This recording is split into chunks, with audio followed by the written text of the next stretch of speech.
A graça e a paz do Senhor Jesus, amém?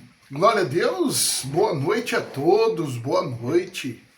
Estamos aqui, né, com a graça do Senhor Jesus, mais uma noite para fazer com que a palavra de Deus chegue aos seus corações, né, ansiosos, né, pelo estudo, pela palavra, para se aprofundar, né, na intimidade com o Pai, amém? Glória a Deus, hoje, sem mais demoras, né? O texto é um pouco comprido para leitura, mas um texto abençoado.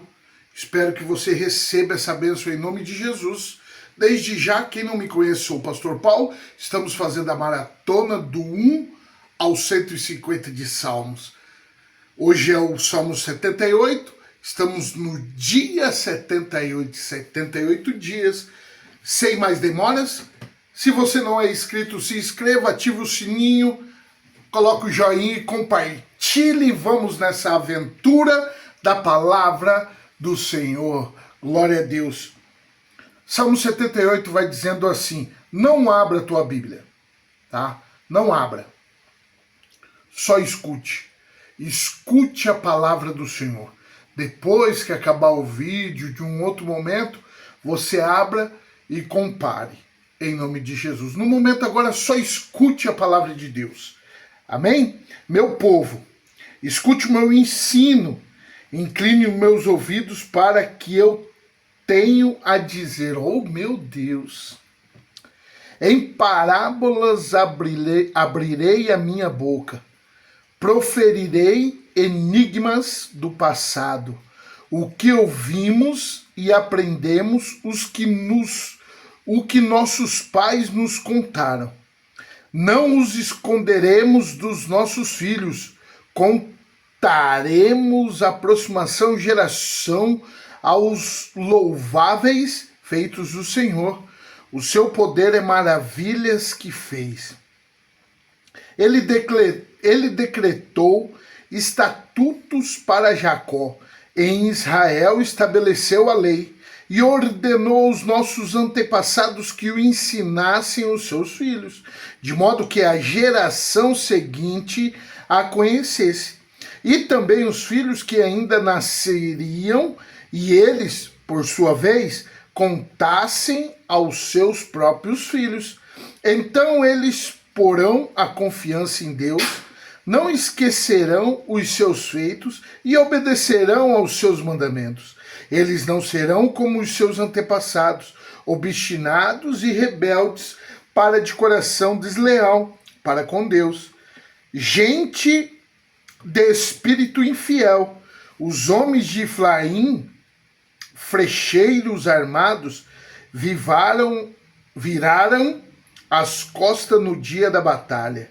Não aguardaram a aliança de Deus e se recusaram a viver de acordo com a sua lei.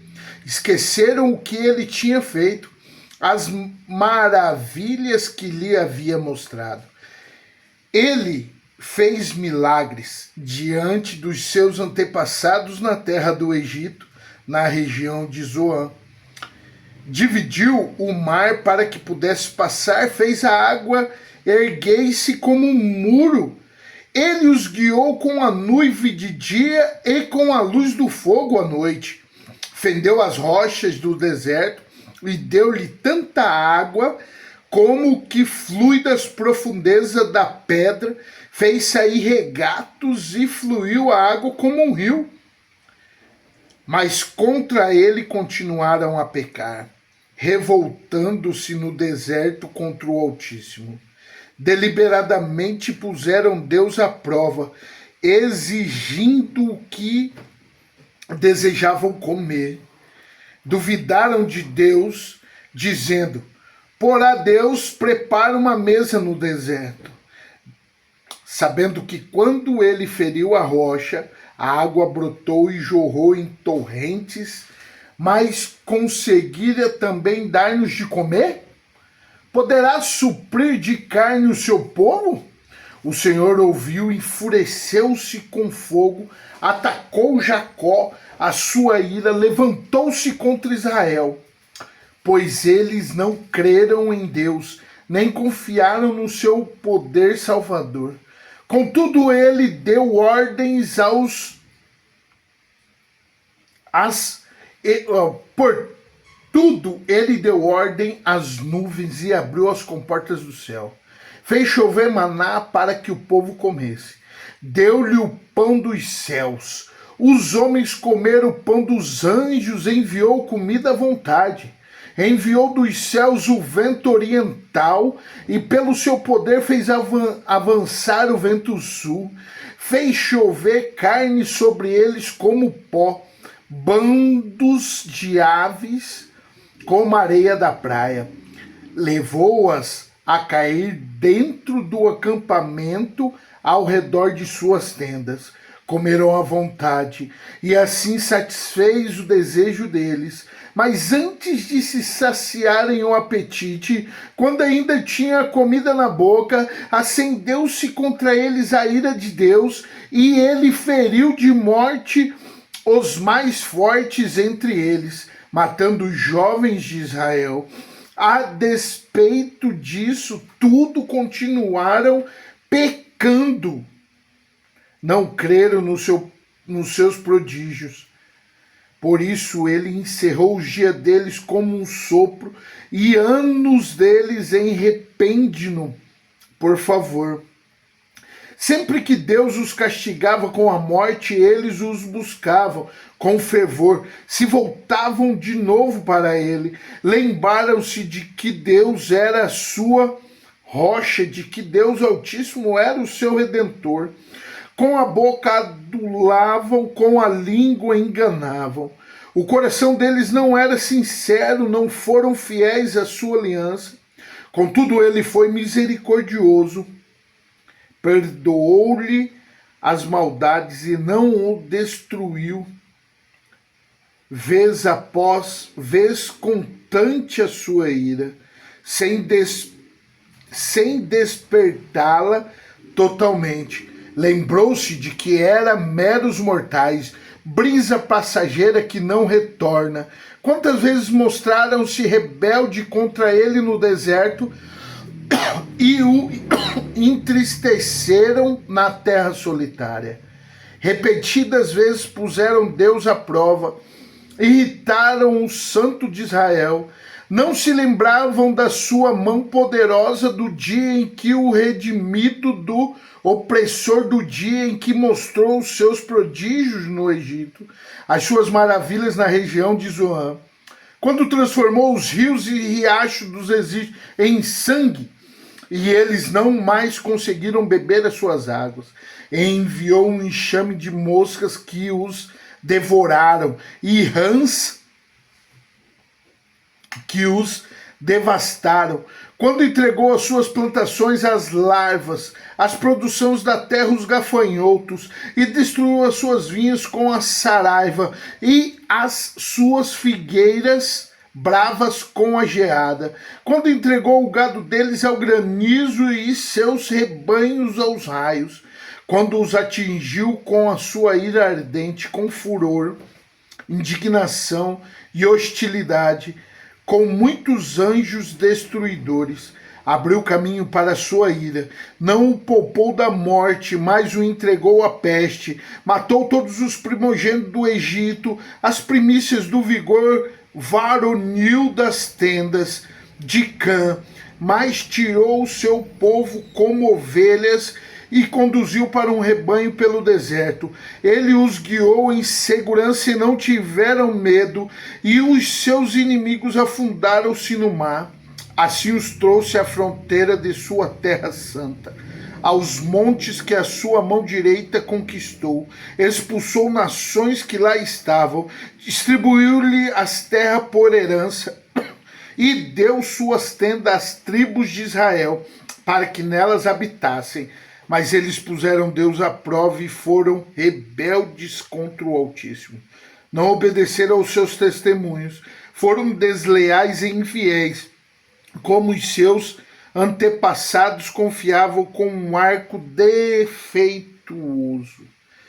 Eles o irritaram com altares idólatras, com os seus ídolos lhe provocaram ciúme.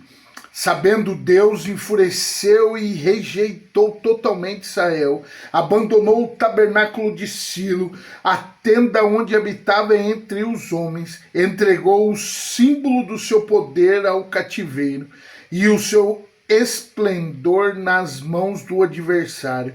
Deixou que o seu povo fosse morto, a espada, pois enfureceu-se com a sua herança. O fogo consumiu os seus jovens, e as moças não tiveram canções na núpcias. Os sacerdotes foram mortos à espada, as viúvas já nem podiam chorar. Então o Senhor despertou com que deu um sono, como um guerreiro despertado de um domínio do vinho. Fez retroceder os golpes aos seus adversários e o entregou à permanente humilhação. Também rejeitou as tendas de José e não escolheu a tribo de Efraim. Ao contrário, escolheu a tribo de Judá e o monte Sião, o qual amou. Construiu o seu santuário como as alturas, como a terra afirmou para sempre. Escolheu o seu servo Davi e o tirou do aprisco das ovelhas, do pastoreio de ovelhas, para ser pastor de Jacó, seu povo de Israel, sua herança, e de coração íntegro, Davi os pastoreou, com mãos experientes os conduziu. Aleluia, aleluia, querido, glória a Deus. O Salmo 78, querido, ele é um salmo de ensino, por isso é um salmo grande, né? É um dos salmos bem grande. Mas ele é um salmo que nos ensina a recapitular a história de Israel, né? Lá de Êxodo, ele vem contando até o tempo de Davi, com o objetivo, sabe do que, querido? De nos ensinar e nos lembrar as novas gerações a não esquecer os feitos de Deus e não repetirem os erros do passado. O que eu quero dizer com isso, querido? Eu quero te dizer que Deus, neste momento, através desse salmo, através desse ensinamento, o que acontece? Ele quer te fazer relembrar o que ele fez sobre a tua vida há tempo atrás. Os milagres que ele fez, algo que ele fez que te tocou, que te marcou, entendeu? Ele não quer que você esqueça. Ele não quer que você acabe cometendo os mesmos erros agora, né? Os mesmos erros que você já cometeu no passado, que ele já corrigiu e já fez um milagre. Então, ele está lembrando o povo de Israel, ele está recapitulando a história para que eles não venham-se a cometer o mesmo erro dos passados, né? Esses ensinamentos, querido, o Salmo narra a história de Israel, detalhando os atos poderosos de Deus, né? Como a libertação do Egito, a provisão no deserto, né? Rago, maná, as codornas, né? Então, apesar da infidelidade do povo, né? É um chamado para que os pais e os antepassados ensinem as gerações futuras, né? Sobre os mandamentos, as leis, os feitos de Deus. Isso deve ser feito por meio de parábolas, enigmas da antiguidade, né? Transmitido a história de forma viva, né? É o que a gente faz. Talvez, querido, quando você vai ler a Bíblia, você não consegue ter um direcionamento ou um entendimento, né? E você não consegue entender aquilo que Deus quer falar contigo. E Deus me colocou na tua vida, ou me colocou à disposição para simplificar da forma mais fácil, não mudando nada, continuando genuinamente o evangelho, né? Mas de uma forma que você, uma linguagem que você possa entender, né? Então, neste momento, no Salmo 78, Deus nos fala para mim e para ti que devemos relembrar, recapitular aquilo que Deus fez em nossas vidas. Entendeu? Talvez a gente está caminhando para o mesmo erro que já foi corrigido, que Deus já nos mostrou, Deus já nos ensinou. E talvez nós esquecemos porque não olhamos para trás. Mas precisamos olhar para trás, e eu tenho uma comparação. Um carro, né, querido? Um carro. Quando você está dirigindo, nós temos o quê? O para-brisa, que olha o quê? A frente, toda a frente. Te dá um amplo, né? Um vidro grande.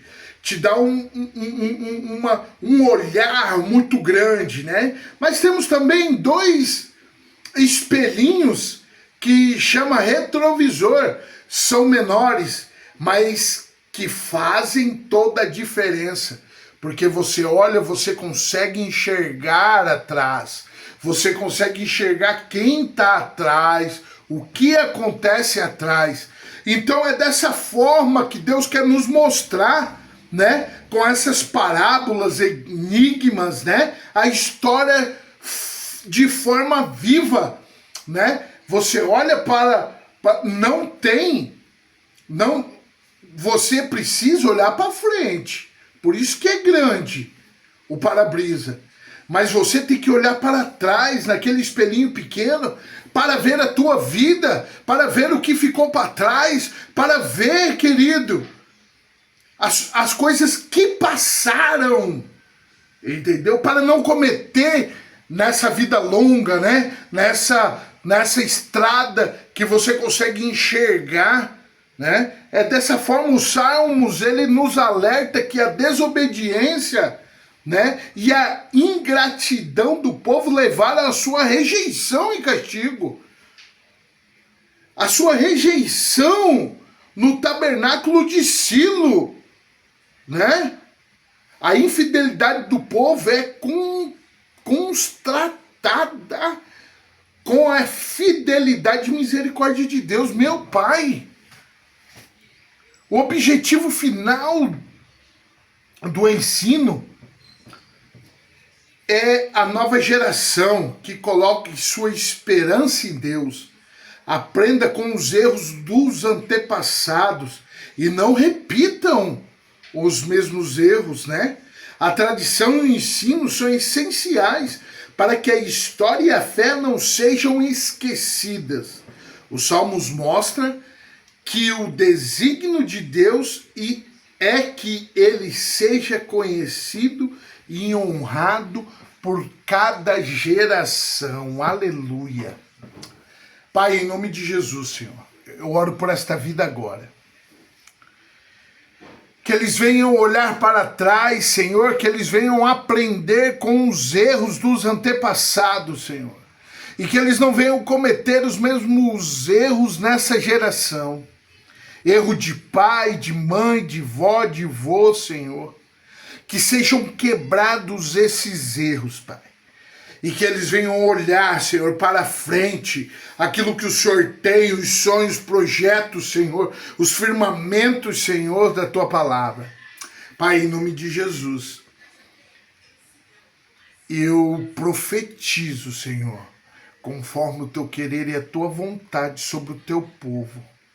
Sobre o Teu povo, Pai, que estará assistindo, que estará escutando, Senhor, a cura, a libertação, a transformação. E que o Senhor mostrará a história em nome de Jesus. Eu declaro em nome do Pai, do Filho e do Espírito Santo. Amém. Amém. Glória a Deus, meu querido, glória a Deus, né? Hoje uma história abençoada, né?